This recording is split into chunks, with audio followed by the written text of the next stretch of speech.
فإن مقدم محمد عليه وعلى آله وآدمه سادة عليه وعلى وصحبه وقوله أن الله يعلي درجاتهم في الجنة ويكثر مصوبتهم ويضاعف حسناتهم ويحفظنا بجاه ويكفرنا بهم ويعيد علينا من بركاتهم وأسرارهم وأنوارهم وعلومهم ونفحاتهم في الدين والدنيا والآخرة. وإلى حضرة النبي محمد صلى الله عليه وآله وبارك وسلم على الفاتحة.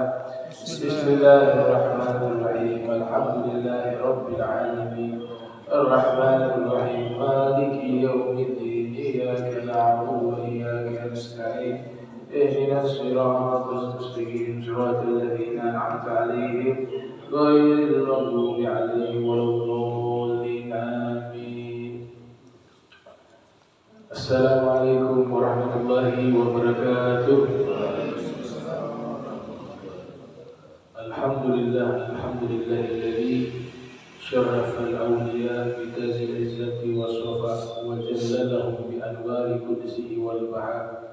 تعالى الله بالجلال والآلاء، ثم الصلاة والسلام على أفضل الأنبياء وأشرف الأصفياء سيدنا محمد وآله نعم الأوصياء، صلاة وسلاما دائمين متلازمين بدوام ملك الله إلى يوم ينشر فيه اللواء. أما بعد، سبحانك لا علم لنا إلا ما علمتنا إنك أنت العليم الحكيم. ربي اشرح لي صدري ويسر لي أمري واحلل عقدة من لساني يفقهوا قولي وسدد لساني واهد قلبي بحق سيدنا محمد صلى الله عليه وآله وبارك وسلم. يا من هو في علوه كائن، يا من هو في فعل حميد، يا من هو في مجد متين. اللهم أكرمنا بنور الفهم وأخرجنا من ظلمات الوهم وارزقنا فهم النبيين وحفظ المرسلين وإلهام الملائكة المقربين. ربنا زدنا علما وفهما وعقلا يا أكرم الأكرمين بحق سيدنا محمد خاتم الأنبياء والمرسلين يا رحمن يا رحيم. وصلى الله على سيدنا محمد وعلى آله وصحبه وبارك وسلم والحمد لله رب العالمين. قال المصنف رحمه الله ورضي الله عنه ونفعنا به وبعلومه وأمدنا بأسراره وأعادنا من بركاته في الدارين.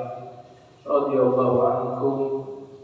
وأخرجه أبو نعيم في الحلية من غير طريق مجال، وفي روايته وتقطع الأرحام حتى لا يخاف الغني إلا الفقر وحتى لا يجد الفقير من يعطف عليه وحتى إن الرجل لا يشتكي الحاجة وابن عمه غني ما يعطف عليه بشيء. Alhamdulillah, puji syukur kehadiran Allah, salawat salam tercurahkan kepada junjungan mulia Nabi kita tercinta Sayyiduna wa Maulana Muhammad sallallahu alaihi wa alihi wa sallam beserta segenap keluarga beliau, sahabatnya dan umatnya. Kita masih membaca kitab karya Syekh Muhammad Yusuf Al-Kandahlawi yang berjudul Hayatus Shahaba. Di sini lanjutan daripada bab mengenai khilaf dan ikhtilaf. Wa akhrajahu Abu Nu'aim fil Hilyah, dikeluarkan riwayat dari Abu Nu'aim di dalam kitab Hilyah. Sebelum kita masuk ke isi daripada riwayat tersebut, kita bahas secara singkat siapa orang atau ulama yang bernama Abu Nu'aim yang sering dikutip di dalam kitab Hayatus Shahaba. Abu Nu'aim ini salah satu ulama asal Asbahan. Asbahan itu nama kota yang ada di Iran di zaman itu.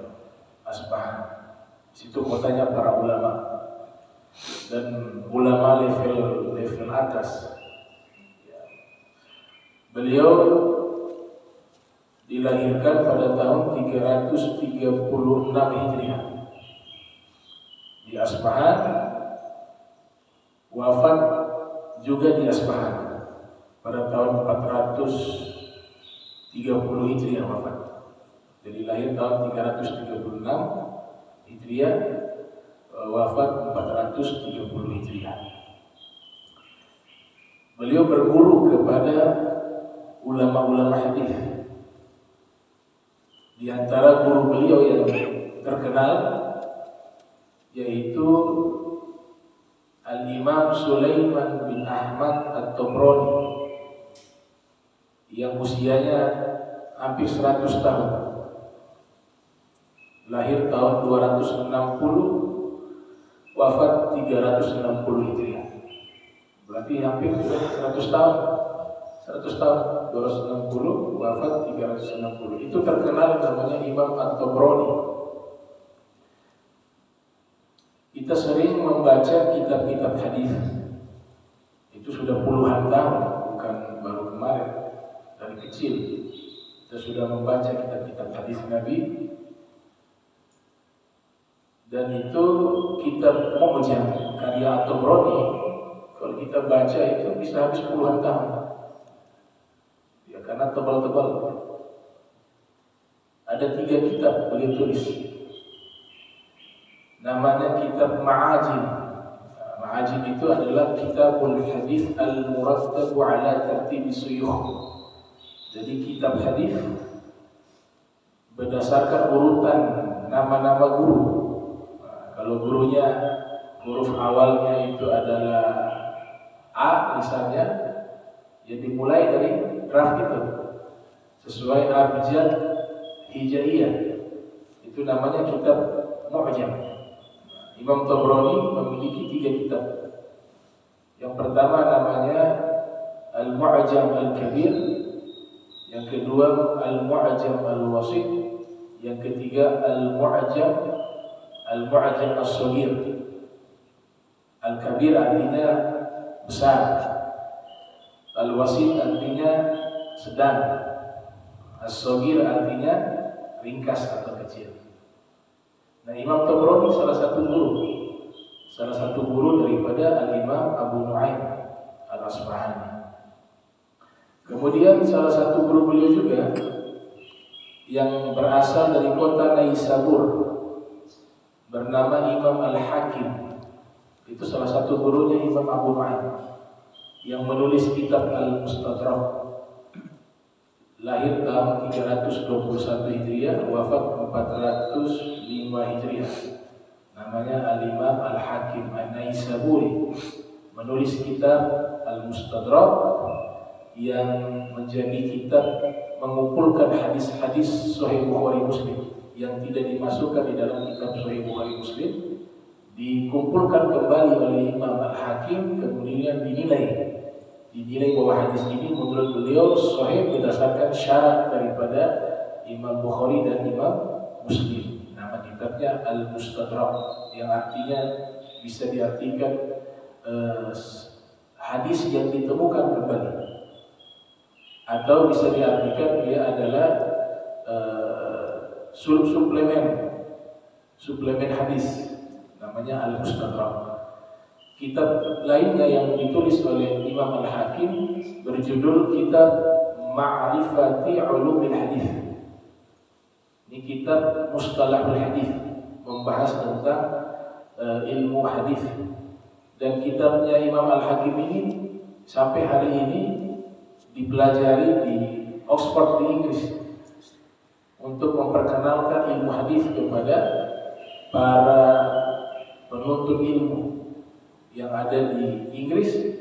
Kemudian dosennya bernama Sayyid Al-Husaini. Itu dosen yang mengajar Ma'rifah Ulumil Hadis di Oxford untuk membela hadis-hadis Nabi Sallallahu Alaihi Wasallam, bahwa tuduhan-tuduhan yang ada di dunia barat mengenai hadis Rasul itu dijelaskan, diklarifikasi kembali oleh Dr. Sayyid Al-Husaini menggunakan kitab Ma'rifah Ulumil Hadis yang ditulis oleh guru daripada Imam Abu Nu'aim bernama Al-Imam Al-Hakim An-Naisaburi yang lahir tahun 321 Hijriah, wafat 405 Hijriah. Nah ini dua guru utama beliau. Tapi kalau mau disebut satu persatu ratusan, ya, gurunya ratusan. Cuma ini dua guru yang populer, yang dikenal di kalangan kaum muslimin. Nah, Abu Nu'aim ini beliau menulis kitab Hilyah. Nama kitabnya Hilyatul Auliya wa Tabaqatul Asfiya. Ini kitab membahas biografi para aulia dan para sufi. Ya, sehingga dikatakan oleh sebagian ulama, kalau siapa ingin anak turunannya kelak menjadi seorang wali, seorang soleh, di rumah harus ada kitab Hilyatul Auliya. Karena kitab ini punya keberkahan tersendiri. Di dalamnya menghimpun biografi para aulia kaum solihin, sehingga nanti kalau yang mengoleksi, walaupun tidak paham kitabnya, kita cari yang berbahasa Arab, tapi kita koleksi di rumah, itu nanti suatu saat anak turunan kita ada yang menjadi minimal yang sama orang-orang yang ada di dalam kitab tersebut. Itu namanya tafa'ul dan harapan. Semoga anak-anak kita bisa jadi sama seperti orang-orang yang ditulis biografinya di kitab Hilyatul Auliya wa Tabaqatul Asfiya. Ini kitab Hilyatul Auliya kurang lebih ada 9 jilid kalau tidak salah. Ada 9, tergantung cetakannya. Kalau yang kecil itu 9 jilid. Itu biografi mulai dari zaman sahabat, para sufi di zaman sahabat Nabi sampai di masa beliau pada tahun berapa, abad ke-4 sampai ke-5 Hijriah. Yaitu keberkahan kitab Hilyatul Auliya. Namun orang jarang tahu bahwa karya daripada Al-Imam Abu Nu'aim Asbahani itu bukan hanya Hilyatul Auliya, banyak kitab beliau yang beliau tulis. Ya, sudah dihitung oleh Imam Zahabi yang lahir 673 Hijriah, wafat 748 Hijriah.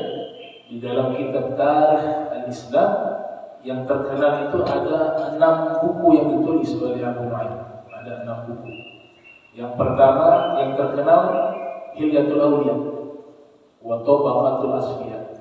Ada kitab juga yang mirip dengan Hayatus Sahabah, ditulis oleh Abu Nu'aim berjudul Ma'rifatus Sahabah, yaitu mengenal sahabat Nabi Muhammad SAW.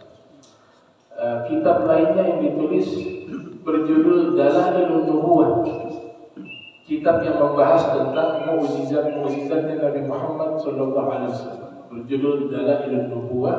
Kitab yang sama yang ditulis oleh Al-Imam Al-Baihaqi yang lahir tahun 384 Hijriah, wafat 458 Hijriah, berjudul Dalailun Nubuwah. Kitab yang lainnya ditulis oleh Abu Nu'aim berjudul Sifatul Jannah. Jadi beliau membahas bagaimana sih lingkungan keadaan surga. Dibahas secara spesifik tentang riwayat-riwayat yang menjelaskan tentang surga. Nama kitabnya Sifatul Jannah, yang artinya sifat surga. Kitab lainnya yang ditulis berjudul Al-Musnad Al-Mustakhraj ala Sahih Muslim. Kitab Mustakhraj itu di dalam ilmu hadis, mencari referensi asal hadis itu dari mana. Kitabnya itu namanya kitab Mustakhraj. Ditahris kembali.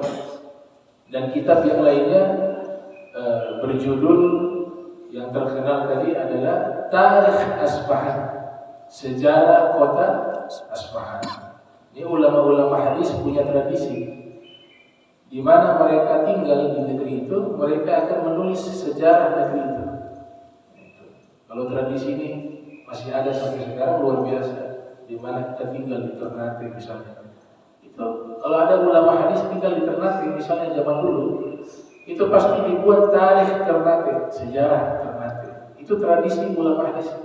Sudah ribuan tahun yang lalu mereka menulis tentang sejarah tempat tinggal mereka. Makanya beberapa ulama hadis itu ada yang menulis hingga puluhan jilid. Puluhan jilid hanya membahas sejarah kota mereka. Di antaranya Imam Khatib Al-Baghdadi. Dia menulis sebuah kitab berjudul Tarikh Baghdad. artinya sejarah kota Baghdad yang ada di Irak. Ada juga ulama Imam Al-Hakim menulis kitab Tarikh Naisabur, sejarah kota Naisabur. Ada juga yang tebal kitabnya puluhan jilid. Ya. Itu kita baca mungkin dari kita hidup sampai meninggal belum selesai. Ya, itu kalau di draft itu hampir 50 jilid, 40 jilid. Tebal kitab. Kita lihat saja sudah capek, belum baca. Lihat sudah capek. Itu hebatnya ulama-ulama kita. Karena mereka tulis, zaman itu kan belum ada percetakan buku. Ya kalau mereka tulis pakai tangan. Kemudian bukan hanya satu karya tulis yang mereka tulis, ada puluhan. Itu salah satu saja yang kita ada buat. 40 jilid lebih, kurang lebih. Dari cetakan yang lain itu 49 jilid. Ada yang 39 jilid dari kitab-kitab ulama-ulama tersebut. Nah, kitab Tarikh Dimashq ditulis oleh Ibnu Asakir, lahir 499 Hijriah, wafat 571 Hijriah, membahas sejarah kota Damaskus. Dan Imam Asbahan juga menulis kitab Tarikh Asbahan. Beliau ulama yang disebutkan oleh Imam Al-Zahabi bukan sekadar ahli hadis. Imam Al-Zahabi kan menulis manaqib beliau dalam kitab Syiar A'lam Nubala. Itu Imam Zahabi mengatakan Al-Imam Asbahani ini adalah Al-Imamu Al-Hafiz. Al-Imam, seorang imam. Al-Hafiz itu artinya orang yang sudah menghafal hadis Nabi minimal 100.000 hadis. Yang dihafal sanad dan isinya. Isinya namanya matan, orang-orang yang meriwayatkan namanya sanad. Garisnya itu periwayatan namanya sanad, orang-orangnya namanya ruwat, para rawi. Itu dihafal 100.000 minimal, baru diberikan gelar Al-Hafiz. Man hafidha mi'ata alfi hadithin matnan wa isnadan. Kemudian beliau Al-Thiqah, orang yang terpercaya. Al-Thiqah Al-Allamatu ay kasratul ulum, banyak menguasai cabang ilmu. Di dalam manaqib yang lain mengatakan beliau muhaddits, ahli hadis. Al-Hafiz punya hafalan hadis yang sangat banyak. Kemudian al-muwarrikh, pakar sejarah. Al-faqih, ahli fikih. Dan yang menarik ditambah oleh Imam Zahabi as-sufi, seorang sufi, ya, ahli hadis tapi juga sufi. Itu Abu Nu'aim Al-Asbahani. Kemudian dikatakan bahwa beliau Syekhul Islam, seorang guru besar di dalam agama Islam. Syekhul Islam. Ini sifat atau gelar-gelar yang dijelaskan oleh Imam Zahabi tentang sosok Al-Imam Abu Nu'aim Al-Asbahani. Nah, beliau hidup di zaman fanatisme mazhab. Jadi fanatik mazhab itu sudah ada sejak dahulu. Jadi waktu di zaman beliau itu di boikot pengajiannya karena tidak berpihak kepada mazhab yang waktu itu sedang konflik, yaitu mazhab Hanabilah dengan Asy'ariyah dari sisi pemahaman mazhab akidah. Jadi fanatisme itu, sehingga terjadi konflik antara mazhab Asy'ariyah dengan Hanabilah. Nah, Imam Abu Nu'aim itu memilih netral, tapi karena beliau netral akhirnya dimusuhi oleh dua pihak. Dan akhirnya di saat itu beliau pengajian-pengajiannya banyak di boikot oleh orang-orang yang ada pada waktu itu. Nah, itu sekilas tentang Al-Imam Abu Nu'aim. Ini kitab Hilyatul Auliya ketika beliau tulis sudah sampai sempurna, dibawa ke kota Naisabur, dijual. Lihat harga kitabnya, harganya ilmu itu mahal. Zaman dulu orang lebih menghargai ilmu karena memang untuk mendapatkan kitabnya ulama yang isinya di situ sejarah atau hadis Nabi itu tidak mudah. Mereka harus berpindah-pindah dari satu negara ke negara lainnya hanya untuk mendapatkan beberapa hadis itu. Kita zaman sekarang sudah dipermudah. Ulama sudah susah payah mengumpulkan hadis, sekarang sudah jadi kitab. Belum lagi zaman sekarang ada PDF lagi, lebih mudah. Gak perlu kita ya jalan berkilo-kilometer untuk mendapatkan hadis Nabi. Mereka sampai ada yang meninggal di tengah jalan hanya untuk mencari hadis Nabi Muhammad SAW. Sampai ada yang cacat mencari ilmu agama. Imam Zamakhsyari itu kakinya hampir pincang karena perjalanan ilmiah mencari ilmu. Imam At-Tabari sampai menjual pakaian yang beliau pakai di badan itu beliau jual karena bekalnya habis, tidak ada uang untuk makan, dijual itu pakaian. Yang mereka cari bukan duniawi, yang mereka cari waktu itu adalah menghidupkan ilmu Nabi Muhammad SAW. Tapi memang Allah kirim orang-orang seperti ini. Kalau tidak ada mereka, tidak sampai kitab-kitab hadis kepada kita. Kitab hadis itu umurnya sudah ribuan tahun, bukan baru kemarin. Itu Sahih Bukhari, Sahih Muslim, Abu Dawud, Tirmidzi, An-Nasai, Ibnu Majah, Sunan Ad-Darimi, kitab Musnad Abu Dawud At-Tayalisi, Musnad Ahmad bin Hanbal, kitabnya Musnad Firdaus Imam Dailami, kitabnya Sunan Kubra Imam Baihaqi. Kitab-kitab hadis itu semua hampir rata-rata itu abad kedua Hijriah. Paling banyak di abad kedua Hijriah, abad ketiga Hijriah, dan awal-awal abad ke-1 Hijriah. Itu mereka kumpulkan satu buku menghabiskan waktu 40 tahun. 40 tahun. Seperti kitab Al-Muwatta karya Imam Malik yang lahir tahun 93 Hijriah, wafat 179 Hijriah. Itu Imam Malik mengumpulkan hadis-hadis Nabi di dalam kitab Al-Muwatta selama 40 tahun. Demikian juga kitab Hilyatul Auliya itu ditulis dengan waktu yang cukup panjang dan menghabiskan energi, menghabiskan biaya beliau untuk bisa merangkum dan menjelaskan sejarah-sejarah para sufi. Latar belakang beliau menulis kitab Hilyatul Auliya itu karena di zaman beliau sudah muncul sufi-sufi palsu, muncul mursyid-mursyid palsu. Di zaman itu saja sudah banyak yang ngaku mursyid, ngaku sufi, ngaku ahli tarekat. Di zaman itu sudah ramai, apalagi zaman sekarang. Itu zaman itu sudah ramai orang yang bukan mursyid mengaku jadi mursyid, bukan sufi mengaku sufi. Akhirnya ajaran yang baik ini menjadi rusak sebab oknum-oknum tersebut.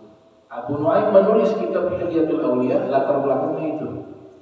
Beliau ingin jelaskan, kalau kalian mau lihat standar sufi yang asli, kalian baca di kitab Hilyatul Auliya. Situ semua biografi sufi-sufi asli, mursyid-mursyid yang asli. Tidak ada yang KW, semuanya original. Mulai dari zaman sahabat Nabi Muhammad SAW sampai di masanya beliau. Itu kita ketika sudah selesai ditulis, dibawa ke kota Naisabur, orang-orang membeli kitab itu 400 dinar. Kitab itu harganya 400 dinar. Kalau sekarang mungkin ya 1 miliar lebih. 1 dinar itu kan dia koin emas. Dia koin emas. Kita coba hitung 1 dinar di zaman sekarang itu kalau di rupiah dan di konversi ke rupiah kurang lebih hampir 3 juta atau 1 dinar. Taruhlah 3 juta. Ini 400 dinar. Berarti 3 juta kali 400 1 miliar 200 juta ya kurang lebih. 1 miliar 200 juta itu kitabnya Hilyatul Auliya. 1 M. Karena memang ilmu mahal, apalagi di zaman tersebut. Dan kitab tersebut harganya ada yang lebih mahal daripada kitab Hilyatul Auliya. Seperti kitabnya Ibnu Hajar Al-Asqalani itu dibuat semacam gunting pita oleh raja. Ketika kitab Fathul Bari itu sudah dituntaskan tulisannya oleh Ibnu Hajar Al-Asqalani, dibuat acara gunting pita oleh raja, dihitung berat itu kitab berapa, ditimbang dengan emas. Zaman dulu gitu. Jadi kalau kitabnya makin tebal-tebal, dia makin berat, makin besar itu harganya. karena dihitung beratnya.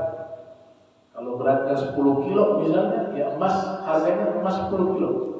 Itu di masa-masa Daulah Abbasiyah, sebagian kitab-kitab ulama itu dihargai seperti itu. Karena memang tidak mudah. Ya, kalau zaman sekarang mudah, tapi zaman itu kan sulit sekali. Dan memang kebanyakan ilmu-ilmu para ulama terdahulu itu lebih banyak mereka hafal.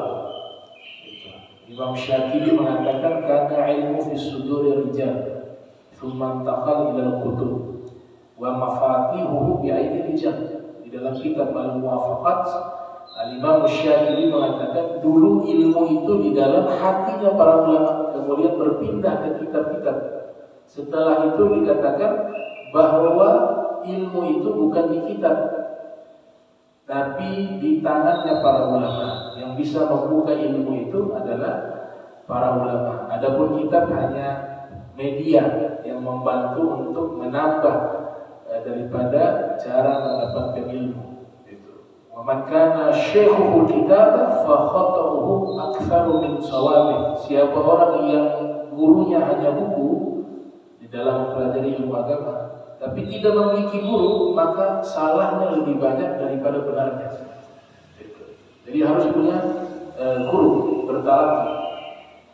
Nah ini riwayat Abu Nu'aim.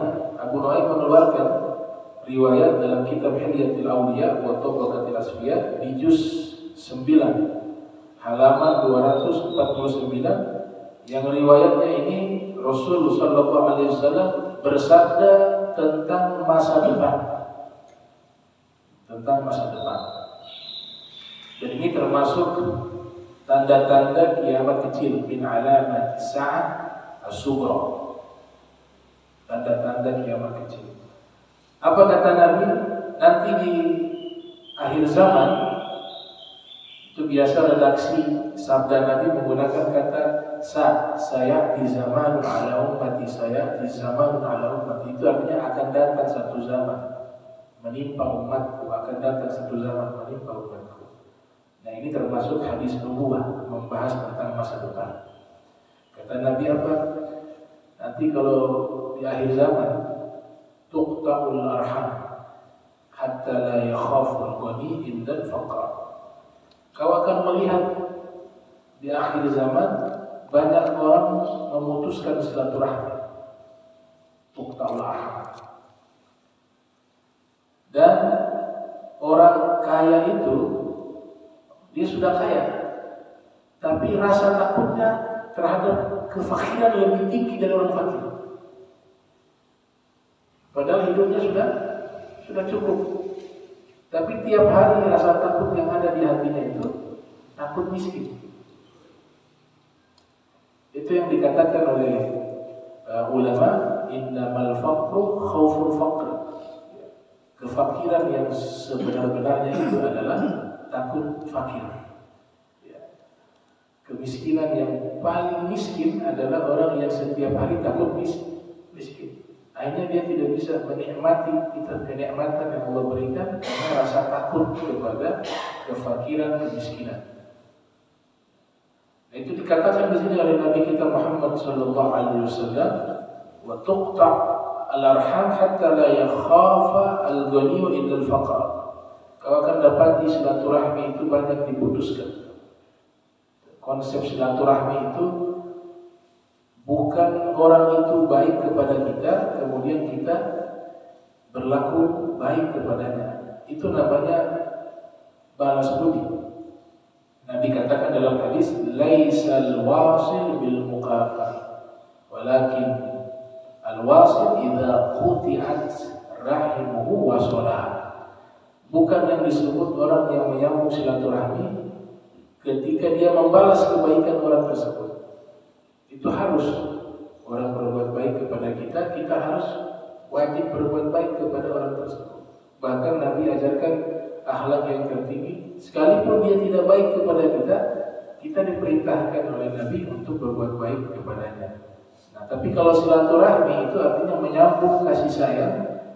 Kita punya masalah dengan seseorang secara pribadi, tapi kita yang datang meminta maaf dan menyambung kembali hubungan itu yang namanya silaturahmi, namanya al-wasil kata Nabi. Jadi bukan menyambung silaturahmi orang yang membalas kebaikan, tetapi yang menyambung silaturahmi ketika hubungan itu diputuskan, dia datang menyambung kembali hubungan tersebut. Itu yang namanya menyambung silaturahmi.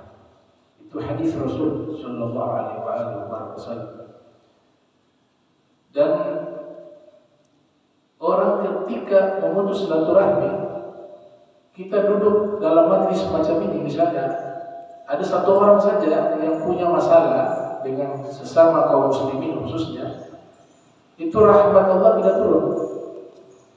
Satu orang, ini majlis ramai, tapi karena sebab satu orang itu dia punya masalah dengan seseorang dan belum ada perdamaian, maka selama itu rahmat tidak turun. Itu pernah terjadi di masa Nabi kita Muhammad SAW. Saya baca di kitab Al-Akhlaq lil Banin karya Syekh Umar Baramja. Nabi sedang duduk dalam majlis semacam ini. Kemudian Nabi katakan, siapa yang punya masalah dengan bibinya, Nabi sebut dalam kitab Dalailun Nubuwah. Jadi Rasulullah tahu itu sebenarnya orang yang mana yang lagi masalah, Nabi tahu. Karena Nabi sudah sebut siapa yang punya masalah dengan bibinya, maka silakan keluar dulu untuk berdamai dengan bibinya. Wafir riwayat, dalam satu riwayat Nabi katakan, siapa yang memutus silaturahmi, tolong keluar dari majlisku hingga sudah berdamai baru kembali. Itu ucapan Nabi keluar di tengah-tengah majlis. Tapi Nabi tidak langsung mendikte siapa orangnya. Itu akhlaknya Rasul. Kalau Rasulullah tahu, ya, karena gak boleh begitu. Nanti kan merusak dia punya kehormatan. Kita diperintahkan menutup keburukan orang, bukan membuka. Kita itu diperintahkan mengajak, bukan menghukum. Dakwah itu artinya apa? Mengajak. Kita tidak ditugaskan oleh Allah menghukum. Ini orang banyak dosa, dia neraka. Kita disuruh mengajak. Yang berhak menghukum seorang hamba itu Allah. Karena yang punya surga dan neraka itu Allah. Manusia semuanya belum tahu nasibnya. Ya, kelihatan baik begini, tapi akhirnya kita belum bisa menjamin diri kita bisa baik sampai meninggal. Belum tentu juga. Ada orang yang jahat bisa jadi menjelang akhir meninggal taubat. Jadi yang ditugaskan kepada kita itu dakwah. Apa arti dakwah? Mengajak, bukan sebagai hakim yang memutuskan hukum. Nah, Nabi selesai bicara seperti itu, ada yang keluar pemuda, seorang pemuda keluar. Ternyata dia menemui bibinya. Dia punya masalah dengan bibinya, minta maaf, berdamai. Setelah itu dia kembali lagi. Ya, dia kembali. Tapi yang lainnya kan tidak tahu dulu. Dia dari belakang keluar, habis dia masuk. Kemudian Nabi bersabda dalam hadis yang sangat terkenal, Inna rahmata la tanzil atau lam tanzil ala qaumin wa fihim qati'ur rahim. Sesungguhnya rahmat Allah tidak akan turun kepada satu kaum yang di dalamnya ada satu orang yang memutus silaturahmi. Ya. Diberikan batasan selama 3 hari. Man hajar akhahu, siapa yang menjauhi saudaranya selama 3 hari, thalathata ayyam, maka dia tetap mendapat dosa besar walaupun dia meninggal di dalam Ka'bah. Walau mata fi jawfil Ka'bah, walaupun dia wafat di dalam Ka'bah. Cuma ada juga orang yang ketika kita menyambung silaturahmi, dia memang tidak baik. Dia tidak baik. Kita baik sama dia tidak baik. Dan kita tidak kuat. Kalau kita kuat gak masalah tuh. Artinya kuat dalam arti kata kita punya hati tidak terganggu. Tapi kalau kita berbuat baik kepada orang ini tidak baik, kemudian nanti pulang ke rumah, akhirnya kita menggunjing dia. Ketemu istri kita, ketemu kerabat kita tidak kuat nih. Tidak kuat bergaul dengan orang ini dengan perilakunya, akhirnya kita gunjing dia. setiap hari dosa. Nah, ada baiknya orang seperti ini kita buat jarak saja, karena nanti kita tidak sanggup. Tapi kalau kita mampu, ya silakan. Ada dua opsi. Sehingga dikatakan oleh ulama, ada orang yang berhak kita berbuat baik kepadanya, tapi ada orang yang tidak berhak kita berbuat baik kepadanya. Orang yang tidak berhak kita berbuat baik kepadanya, yaitu ketika kita berbuat baik kepada orang tersebut, dia tidak baik kepada kita, terus begitu, perilakunya tambah buruk. Nah, ini opsi ada dua. Kalau kau tetap bertahan dengan orang itu, dia tidak baik, tapi kau berbuat baik terus kepadanya, itu luar biasa. Dan itu tidak mudah dapat pahala yang sangat besar.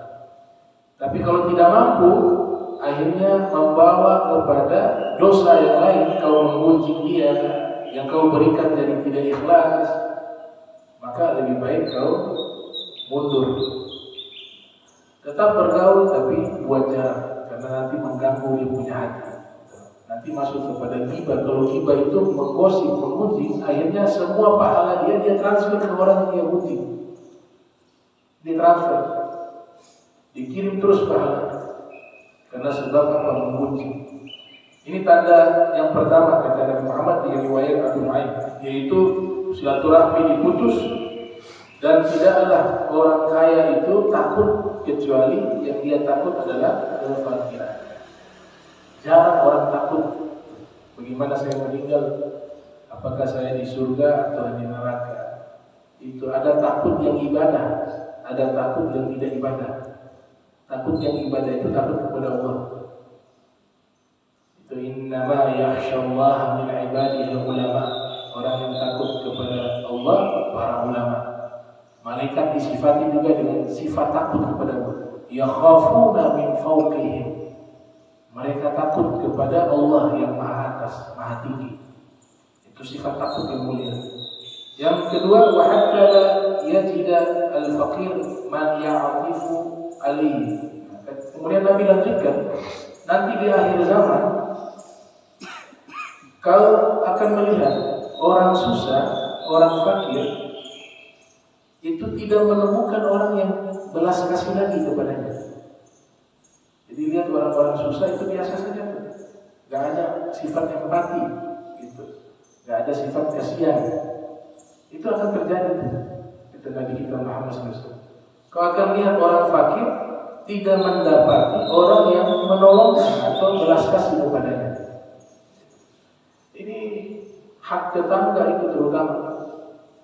Hak tetangga. Kalau ada tetangga di samping rumah kita kelaparan, kemudian kita tahu bahwa dia kelaparan, belum makan, dan di malam hari kita tidur dalam keadaan kenyang, sedangkan tetangga kita ini tidur dalam keadaan lapar, Nabi katakan ma'ana Nabi man bata syab'an wa jaruhu ja'imu ila dhanbi wa huwa ya'lamu bih. Rasul katakan, seorang hamba belum beriman kepadaku kalau di malam hari dia tidur dalam keadaan kenyang, sedangkan tetangganya tidur dalam keadaan lapar, dan dia tahu keadaan tetangganya itu lapar. Nabi perintahkan kepada Abu Zar al-Ghifari, ya Abu Zar, idza tabakhtal maraq fa'akthir ma'ah.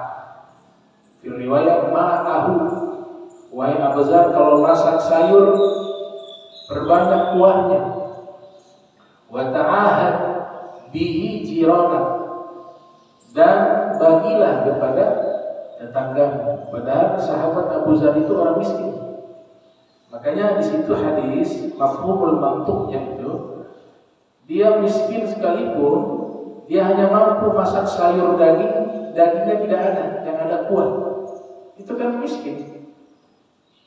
Walaupun dia miskin, dia hanya mampu membuat sayur hanya kuahnya saja, mungkin dagingnya ada sedikit. Makanya Nabi perintahkan perbanyak kuahnya, bukan perbanyak dagingnya. Kalau perbanyak dagingnya berarti orang itu mampu.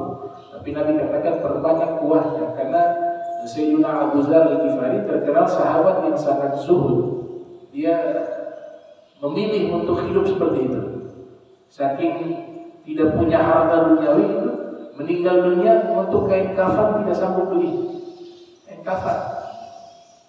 Akhirnya ketika meninggal dia wasiatkan kepada anak istrinya, karena tahu anak istrinya tidak mampu mengurus jenazahnya, bilang letakkan saya di tengah jalan biar ada hafilah perdagangan lewat atau ada orang lewat, mereka lihat jenazah saya, mereka yang urus, tapi kalian pantau dari jauh.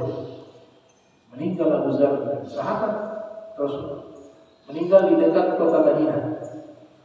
Meninggal diletakkan di jalan, ada rombongan lewat, dilihat kenal ini sahabat Nabi Muhammad. Abu Dzar kemudian dikuburkan. Kenapa demikian? Karena untuk membeli kain kafan tidak mampu. Akhirnya mereka yang menemukan jenazah beliau, mengurus jenazahnya Abu Dzar Al-Ghifari radhiyallahu anhu wa arda. Nah itu sekalipun Abu Dzar itu susah, tapi Nabi mengatakan kalau masak sayur perbanyak buahnya. Tujuannya perbanyak buah agar apa? Kau bagi kepada tetangga. Tapi kalau kita di zaman sekarang, alhamdulillah dikasih rezeki, mampu beli daging. Jadi kalau masak sayur sama dagingnya baru kasih tetangga. Bukan mengambil hadis Abu Dzar dikasih tetangga kuahnya doang, daging gak ada. Ya, itu pemahaman hadis, lihat keadaan. Nabi sedang bicara sama siapa nih? Jangan diambil rata itu hadis. Makanya butuh namanya mensyarahi, menjelaskan isi hadis tersebut. Yang menjelaskan ulama-ulama hadis. Jadi mereka menempatkan hadis pada tempatnya. Nah ini yang kedua. Yang terakhir, Nabi katakan, wa hatta innahu ar-rajula la yashtaki al-hajata ma ya'tifu alaihi bi syai'in. Ini yang ketiga ya. Yang ketiga ini Nabi katakan, kalau kita lihat di akhir zaman, ada seseorang meminta atau mengadukan keluhan atau meminta bantuan. Yashtaki itu mengadu, hajat kebutuhan, mengadukan kebutuhan. Minta tolong kepada siapa? Kepada keluarganya sendiri. Sebayangkan, keluarga sendiri. Dikatakan di sini ada tutup kurung, Ibnu Ammi Goni, dia minta tolong kepada sepupunya yang kaya raya. Tapi sepupunya itu tidak menolongnya, padahal mampu, kaya. Itu akan ada zaman seperti itu. Kalau orang lain, jangan bicara sesama muslim. Saudara kandung belum tentu dia menolong saudaranya. Kita punya ibadah luar biasa, tapi kita punya saudara kita tidak tolong, padahal kita mampu. Itu ibadah kita itu sia-sia. Ibadah kita sia-sia. Nabi selalu menggandengkan ibadah yang Allah wajibkan dengan berbuat baik kepada manusia. Karena tujuan ibadah ini menciptakan manusia itu menjadi baik. Coba lihat semua ibadah itu intisarinya apa? Mendidik kita jadi orang baik. Inna sholata tanha 'anil fahsya'i wal munkar. Tujuan sholat sesungguhnya itu mencegah kamu dari perbuatan keji dan munkar. Itu inti. Sholat itu ibadah, tapi inti daripada sholat menciptakan kita menjadi manusia yang tidak melakukan perbuatan keji dan perbuatan munkar. Jadi ibadah itu bukan hanya sholat tahajud, bukan hanya membaca Al-Quran, tapi meninggalkan perbuatan jahat juga ibadah. Meninggalkan maksiat juga ibadah. Ada orang tengah malam sudah ada dorongan jahat dalam hatinya, pergi ke tempat-tempat yang tidak baik. Nauzubillah min dzalik. Pergi di tempat-tempat yang melakukan, di mana tempat itu dia melakukan maksiat. Dia lawan itu. Dia lawan. Dorongan di hatinya itu dia lawan. Dengan cara apa? Ada yang memilih dengan cara sholat. Tapi kan tidak semua orang seperti itu. Dia sudah sholat, hilang itu dorongan jahat. Bagus. Tapi ada orang caranya tidur. Daripada saya ikutin apa dorongan di hati saya melakukan perbuatan tidak baik, maksiat, mendingan saya tidur. Nah tidurnya ibadah. Jadi ibadah itu luas. Imtithalu awamirihi wa ijtinabu nawahihi. Tarkul manahi, kata Imam Ghazali, meninggalkan hal-hal yang dilarang oleh Allah itu juga ibadah. Meninggalkan dosa itu juga ibadah. Bahkan ibadah ini, kata Imam Ghazali, lebih berat daripada melaksanakan perintah. Kalau melaksanakan perintah itu sedikit, yang wajib-wajib itu sedikit. Tapi ketika meninggalkan yang diharapkan oleh Allah itu banyak. Sehingga orang-orang yang punya iman yang siddiq itu, yang benar-benar beriman itu, dia mampu meninggalkan hal-hal yang dilarang oleh Allah Subhanahu wa taala secara total, tidak setengah-setengah. Mulai dari dalam rumahnya, mulai dari tempat kerjanya, sampai di seluruh aktivitasnya. Inna tarkal manahi asyaddu min fi'li ta'ati. Kata Imam Ghazali, meninggalkan hal-hal yang dilarang oleh Allah jauh lebih berat daripada melakukan perintah-perintah Allah Subhanahu wa taala. Jadi tidak ditemukan lagi di akhir zaman keluarga menolong keluarganya. Terakhir saya tutup, ada kisah diceritakan oleh Ibnu Hajar Al-Haytami dalam kitab Al-Kabair. Di kitab itu membahas dosa-dosa besar. Al-Kabair nama kitabnya. Az-Zawazin an Iktirafil Kabair. Judul kitabnya itu. Az-Zawazin an Iktirafil Kabair. Beliau ceritakan dulu ada orang soleh melaksanakan ibadah haji. Orang baik, rajulun soleh. Ketika dia berangkat ibadah haji, ini saya lupa ibadah haji atau umroh kan? Ibadah haji atau umroh. Walhasil dia berangkat ke tanah haram, bawa harta yang banyak. Yang dulu harta mereka taruh di kantong, uang-uang emas dinar. Karena dia ingin melaksanakan itu ibadah haji atau umroh, dia ingin titipkan hartanya yang banyak yang dia bawa itu kepada salah satu kenalannya yang dia yakini dan dia kenal, itu kenalannya itu orang baik, orang soleh, tinggal di Makkah. Setiap hari sholatnya di mana? Di Masjidil Haram. Dititipkan, ini saya punya harta, saya titipkan kepadamu, saya mau laksanakan ibadah haji. Maka temannya itu menjaga amanah. Dia simpan itu uang yang dititipkan kepadanya di tempat yang tidak diketahui oleh siapapun termasuk keluarganya sendiri.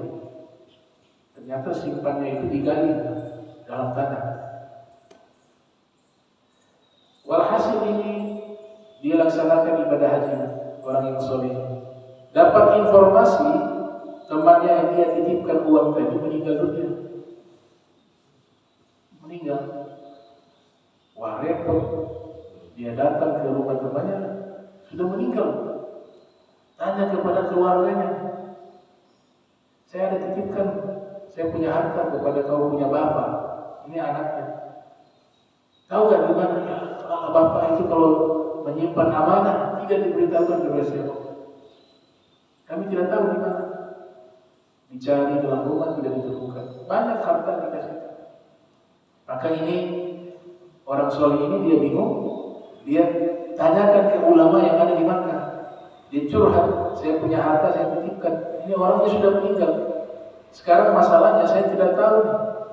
Dan keluarganya pun tidak tahu di mana dia menyimpan barang titipan tersebut. Itu harta milik saya. Maka ulama ini mengusulkan, begini saja. Dia orang baik, dia orang baik. Saya kenal dia sudah lama. Dia orang soleh, ahli ibadah, tinggal di Makkah, sholat di Masjidil Haram. Dia orang baik. Baik, kalau dia orang baik, coba kamu nanti sebentar malam panggil namanya dia di sumur Zam-Zam. Sumur Zam-Zam di zaman itu mungkin ya, dia punya sumur masih ada. Ada riwayat mengatakan arwahnya ahli surga itu Allah titipkan di sumur Zam-Zam. Kau panggil dia, sebut namanya. Kalau dia menjawab panggilanmu, baru kau tanyakan, di mana itu barang titipan yang aku titipkan kepada harta yang aku titipkan kepada. Pasti dia akan beritahu. Dan pasti dia orang baik. Maka diamalkan, dipraktikkan itu. Tengah malam datang ke sumur Zam-Zam, dia panggil tuh sahabat yang dianggap baik itu, yang dianggap Arab Saudi, disebut namanya, ya fulan bin fulan, tidak ada jawaban. Tidak ada jawaban. Maka dia kembali melapor kepada ulama tersebut, saya sudah memanggil, tidak ada jawaban. Ini aneh. Kau punya sahabat ini orang baik, kok dia tidak jawab? Berarti coba kau datang ke Yaman, ke Hadramaut, ada namanya Birhut. Sumur itu namanya Birhut, di situ menyimpan arwahnya orang-orang ahli neraka. Coba kau datang ke sana. Dia berangkat ke Yaman, ke Hadramaut. Sampailah di Birhut.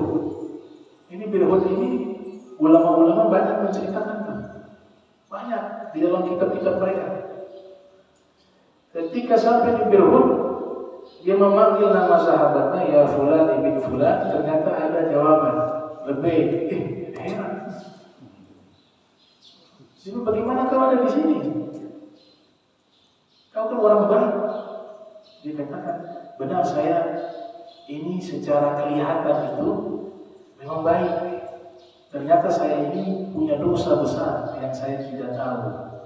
Saya anggap kecil, padahal itu dosa besar. Akhirnya sekarang saya ditempatkan, dikumpulkan bersama ruh-ruhnya orang-orang ahli neraka. Apa dosamu? Kata sahabatnya itu. Saya ini orang yang mampu. Secara finansial mampu. Saya punya saudara perempuan satu, hidupnya susah. Saya tidak pernah tolong dia. Akhirnya saya meninggal dunia gara-gara sebab itulah saya diletakkan di Birhut, tempat berkumpulnya ruh-ruhnya orang-orang ahli neraka. Itu dia punya saudara satu perempuan, susah, miskin, dia tidak tolong. Padahal dia mampu untuk, sudah kalau tidak mampu atau sama-sama susah lain cerita ya. Tapi kalau mampu gitu, dia mampu untuk menolong. Tapi dia tidak mau tolong, maka ditempatkan di tempat tersebut. Tahu. Sudah kalau begitu kembali ke tema yang utama. Saya punya barang di tempat itu yang saya titipkan di mana? Uang. Masih cari uang ya. Nah, dijelaskan. Saya gali di halaman rumah saya. Kalau gali di situ ada. Dia balik ke Melaka, disuruh keluarganya minta tolong izinkan saya gali di halaman rumah untuk mengambil harta yang saya titipkan kepada orang tua, kepada ayah. Maka digali, ternyata ada di situ. Itu harta. Nah itu apa tadi? Ya dia tidak berbuat baik kepada saudaranya.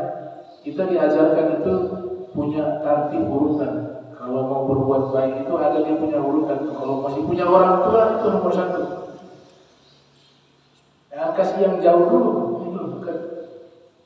Bukan berarti yang jauh tidak ditolong juga, tapi prioritas utama orang tua. Itu yang mendidiknya Allah. Cara berbuat baik itu Allah ajarkan itu. Al-Agrabain disebutkan. Wa qada rabbuka alla ta'budu illa iyyahu wa bil walidayni ihsana. Dikatakan berbuat baik kepada kedua orang tua. Baru kerabat terdekat dan orang sekitar. Nah, kalau berbuat baik sudah enggak pakai lihat lagi dia agamanya apa. Siapapun dia, kita mampu berbuat baik, apalagi yang dia dekat, kenal, itu kita harus disuruh berbuat baik, tidak memandang siapa dia. Cuma ada prioritas. Kalau antara dua ini ada yang muslim, ini non muslim, sedangkan kita hanya mampu menolong salah satu, nah, baru prioritasnya mau muslim. Tapi kalau mampu dua-dua lebih bagus.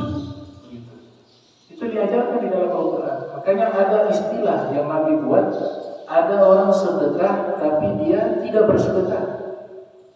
Apa maksudnya dia bersedekah tapi tidak dianggap bersedekah? Nabi katakan dalam hadis, al-muta'addi bisadaqah kamani'ah. Orang yang bersedekah tapi tidak dianggap bersedekah karena dia bersedekahnya loncat. Yang dekatnya susah, orang tuanya susah, tapi dia kasih sahabat kata kenalannya.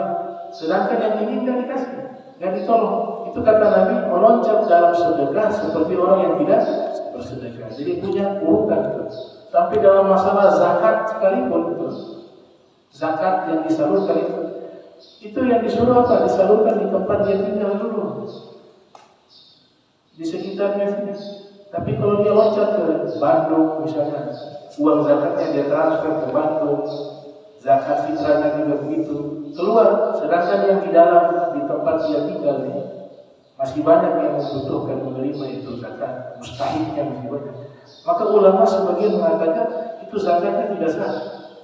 Kenapa? Karena dia tidak memberi di tempat dia tinggal, tapi dia meloncat, dia berikan di tempat yang jauh. Nah itu tartib di dalam melakukan amal baik. Insyaallah nanti kita lanjutkan di ahad depan. Bismillahirrahmanirrahim. Alhamdulillahirabbil alamin. Allahumma shalli wa sallim ala sayyidina Muhammad. Allahumma ja'alna hadha jaman marhuma wa tafarraqna min ba'di tafarraqan ma'suma wa la tajmina wa la minna syakira mahrum. Subhanaka wa bihamdika asyhadu an la ilaha illa anta astaghfiruka wa atubu ilaik. Wa sallallahu ala sayyidina Muhammad wa ala alihi wa sahbihi wa barik wasallam. Walhamdulillahirabbil alamin. Wa assalamu alaikum warahmatullahi wabarakatuh.